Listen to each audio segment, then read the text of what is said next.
This company was supposed to be non-profit, built to save humanity, funded by tens of millions in donations. No shareholders, no profit motive, just one mission: to make artificial intelligence safe for everyone. But today, that same organization is worth hundreds of billions of dollars. And the man who helped start it is now suing it for up to $134 billion. This isn't a business dispute. This is a courtroom fight over what OpenAI was allowed to become, and it begins on April 27th. When I first heard about Elon Musk suing OpenAI, I thought I already knew the story. A disagreement, a breakup, a power struggle between two founders. Simple, clean, predictable. I was wrong, because when I read the court filings, I realized something uncomfortable. This wasn't a fight between two people. It was a fight about a system that changed while everyone was still calling it a non-profit, and no one fully agreed on when that change actually happened. I'm Grant Hollow, and this is what I found. Let me take you back to 2015. Elon Musk was worried. Not about Tesla, not about SpaceX, about something he thought was far more dangerous. Google had just acquired DeepMind for $500 million, and in Musk's view, the most powerful technology in human history was about to be controlled by one company. So he called Sam Altman. "If it's going to happen anyway," Altman wrote in an email that night, "it seems like it would be good for someone other than Google to do it first." 2 hours later, Musk replied. 4 words. Probably worth a conversation. That conversation became OpenAI, launched in December 2015. Not as a startup, not as a company, as a non-profit. The mission? To develop artificial general intelligence for the benefit of all humanity. Free from financial obligations, open to the world. Musk donated tens of millions. Researchers signed on. Talent flocked to the mission, and for a while, it looked exactly like what it claimed to be. Here's where I made my first mistake. When Musk left OpenAI's board in 2018, my initial read was simple. Power struggle, classic. He tried to take over. They pushed back. He left. That's the story I told myself, and for a while, it felt complete. But the story didn't break at the personalities. It broke in the structure, because by the time Musk left, the organization was already moving. Not publicly, not explicitly, but structurally. It had already started to change. In late 2018 and early 2019, OpenAI transferred substantially all of its intellectual property to a new for-profit subsidiary, and then came Microsoft. Conversations that would lead to a multi-billion-dollar partnership were already beginning. I sat with that for a minute, because Musk left in 2018. The structural shift started in 2018. Those two things happened at the same time, and I realized my first explanation didn't hold. So I moved to my second read. Altman deceived him. Simple betrayal, clear narrative. Musk was lied to.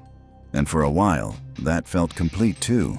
Then I read the court filings, and what I found wasn't a betrayal. It was a contradiction. Sam Altman wrote to Elon Musk, "You're my hero." At the same time, OpenAI was exploring commercial partnerships that would eventually lead to a $13 billion investment from Microsoft. Two realities, existing at once. But here's the part that stopped me cold. Greg Brockman has a journaling habit. In November 2017, Brockman wrote something in his private diary that he never expected anyone to read. "I cannot believe that we committed to nonprofit. If 3 months later we're doing B Corp, then it was a lie." That sentence is now Exhibit A in the biggest lawsuit Silicon Valley has ever seen. He wrote it because he never expected a judge to read it. They weren't planning for this. No one was. At this point, I thought I finally understood the full picture. Founder donates millions. Company changes direction. Founder sues. Betrayal.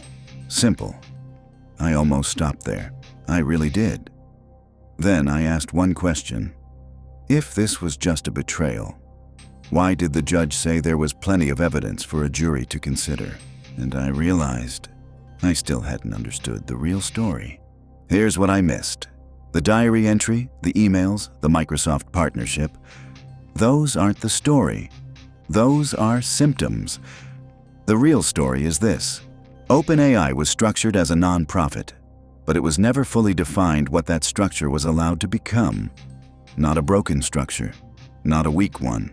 A structure that allowed capital to enter, without anyone ever clearly defining who controls it or who it ultimately serves. Think about what that means. Microsoft has poured in $13 billion. The company is now valued at over $800 billion. It's preparing for what could be a $1 trillion IPO. And yet, the original nonprofit charter still technically exists. The mission to benefit humanity still officially stated. This wasn't a system that failed. It was a system that never needed to define where one thing ended and the other began. And that's what made it hard to see. Because when you build a structure without clearly defining who controls it, when the mission and the money exist in the same space, when no one draws the line doesn't just move, it disappears. Elon Musk is now seeking up to $134 billion in damages. He wants Altman removed as CEO. He wants OpenAI returned to its nonprofit roots. And he has stated publicly, any money he wins will go back to OpenAI's charitable mission, not to himself. OpenAI calls the lawsuit baseless. A harassment campaign driven by ego, jealousy, and a desire to slow down a competitor. Microsoft denies wrongdoing. The trial is expected to last 4 weeks. Here's what I keep coming back to. The researchers who joined weren't naive. The investors who came in weren't blind. The lawyers who structured this weren't careless. They were all operating inside a system where the mission and the money were never clearly separated. And by the time anyone asked the hard questions, the structure had already become something no one had fully defined. The last thing I'll say is this. In 2015, Sam Altman emailed Elon Musk at 9:10 on a Monday night. If it's going to happen anyway, it seems like it would be good for someone other than Google to do it first. That email started OpenAI.